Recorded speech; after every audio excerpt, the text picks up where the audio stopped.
വരും മണിക്കൂറിൽ സംസ്ഥാനത്ത് ശക്തമായ ഇടിമിന്നലോട് കൂടിയ മഴയ്ക്ക് സാധ്യത. വിവിധ ജില്ലകൾക്ക് ഓറഞ്ച് അലർട്ടാണ് പ്രഖ്യാപിച്ചിരിക്കുന്നത്. ഒപ്പം തന്നെ ശക്തമായ കാറ്റിനും സാധ്യതയുണ്ട്. കേരള തീരത്ത് നാളെ രാത്രി ഉയർന്ന തിരമാലയ്ക്കും കടലാക്രമണത്തിനും സാധ്യതയുണ്ട് എന്നാണ് ദേശീയ സമുദ്രസ്ഥിതി പഠന ഗവേഷണ കേന്ദ്രം അറിയിച്ചിരിക്കുന്നത്.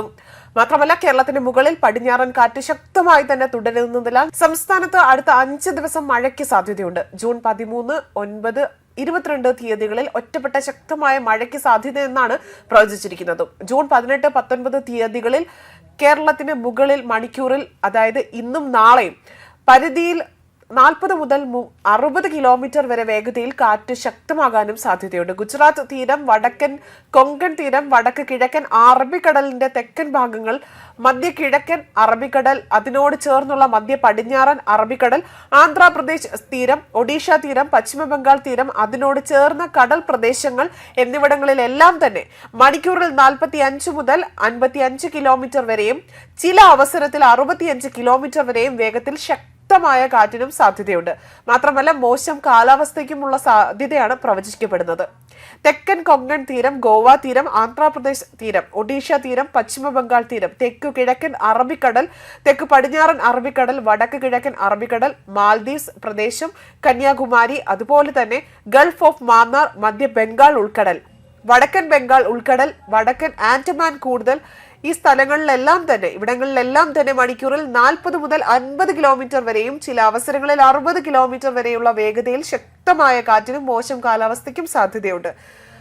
മാത്രമല്ല, ഇന്ത്യൻ ഉപഭൂഖണ്ഡത്തിലെ മൺസൂൺ പ്രവേശിക്കുന്നത് കേരളത്തിലൂടെയാണ് എന്നാണ് പൊതുവെ പറയപ്പെടുന്നത്. അതേപോലെ തന്നെ ഉരുൾപൊട്ടൽ, മണ്ണിടിച്ചിൽ മുന്നറിയിപ്പ് കാര്യക്ഷമമാക്കുക എന്നതാണ് മറ്റൊരു ശ്രദ്ധ വയ്ക്കേണ്ട കാര്യം. മലയോര ജില്ലകളിൽ മഴയുടെ തോത് നിരന്തരമായി തന്നെ നിരീക്ഷണവും നടത്തണം. മാത്രമല്ല, പ്രദേശവാസികളെല്ലാം തന്നെ ഫലപ്രദമായ മുന്നറിയിപ്പുകൾ നൽകുവാനും വേണ്ടി വന്നാൽ മുൻകരുതലുകൾ എടുത്തുകൊണ്ട് സുരക്ഷിത സ്ഥലങ്ങളിലേക്ക് അല്ലെങ്കിൽ സ്ഥാനങ്ങളിലേക്ക് ജനങ്ങളെ മാറ്റുവാനും ഭരണകൂടത്തിന് കഴിയേണ്ടതും അനിവാര്യം തന്നെയാണ്. മാത്രമല്ല, ഈ സമയങ്ങളിലെല്ലാം തന്നെ വാഹന അപകടങ്ങളുടെ എണ്ണം വളരെ വലിയ തോതിൽ വർദ്ധിക്കാനുള്ള സാധ്യതയും നമ്മൾ കരുതിയിരിക്കണം.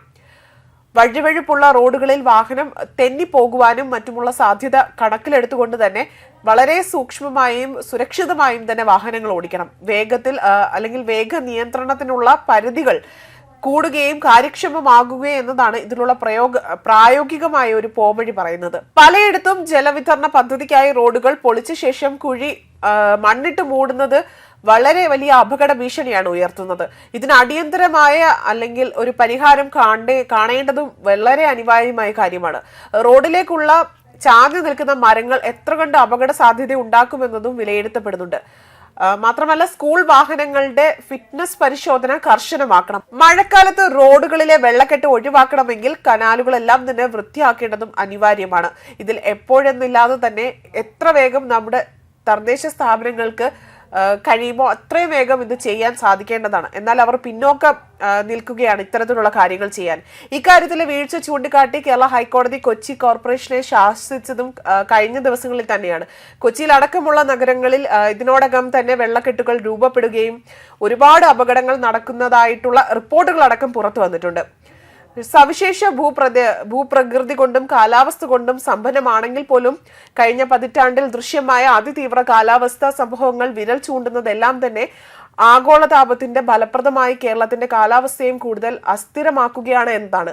കഴിഞ്ഞ 5 വർഷത്തിൽ കേരളത്തിന് അനുഭവപ്പെട്ട അതിതീവ്ര കാലാവസ്ഥാ സംഭവങ്ങൾ പരിശോധിച്ചാൽ തന്നെ ഇത് വളരെ വ്യക്തമായ ഒരു കാര്യമാണ്. മാത്രമല്ല, 2015-16 വർഷങ്ങളിൽ അനുഭവപ്പെട്ട അടിക്കടിയുള്ള വരൾച്ചയും 2027 ഓഖി ചുഴലിക്കാറ്റും അതിനുശേഷം മഹാപ്രളയവും മിന്നൽ പ്രളയവും എല്ലാം തന്നെ മേഘവിസ്ഫോടനങ്ങൾ സമ്മാനിച്ച ഉരുൾപൊട്ടൽ ദുരന്തങ്ങളും കേരളത്തിലെ മാറുന്ന കാലാവസ്ഥയുടെ ഒരു സൂചന ഫലമായി തന്നെ കണക്കുകൂട്ടാൻ സാധിക്കുന്നവയാണ്. ഇതെല്ലാം കണക്കിലെടുത്തുകൊണ്ട് തന്നെ മഴ വരുന്ന സമയങ്ങളിൽ അതീവ ജാഗ്രത തന്നെയാണ് പൊതുജനങ്ങൾ പുലർത്തേണ്ടതും. ന്യൂസ് ഡെസ്ക് കർമ്മ ന്യൂസ്.